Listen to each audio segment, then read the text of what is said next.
Let's take a look at Egypt. And of course, the river here is the Nile River. And it has its upper Nile, which is in fact literally higher than lower Nile, where the delta is. The northern part is lower, the southern part is the upper part.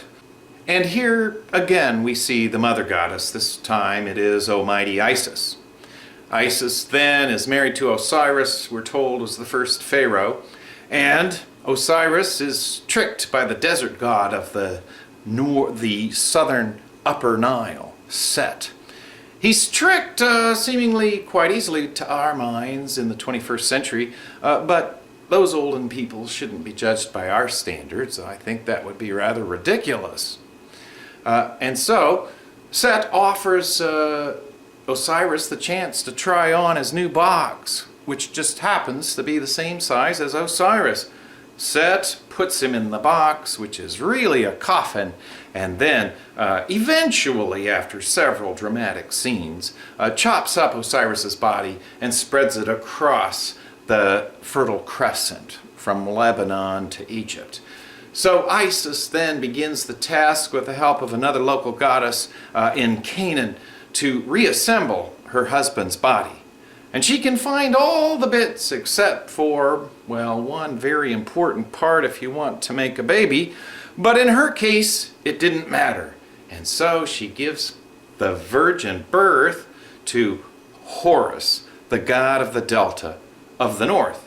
And Horus here with his falcon head, of course, is said to carry the sun around in his hands, looking to avenge the murder of his father, who now rules the underworld.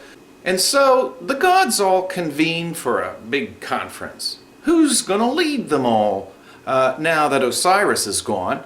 And so it becomes a contest between Horus and Set.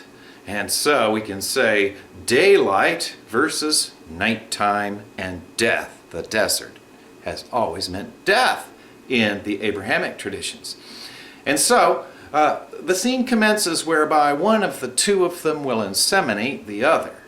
I don't think we have these contests to choose leaders today, but Set proceeds to brutally rape Horus and thinks that he has inseminated Horus, but in fact Horus, being the smarter guy of the big city delta, merely caught the semen and later throws it into the river.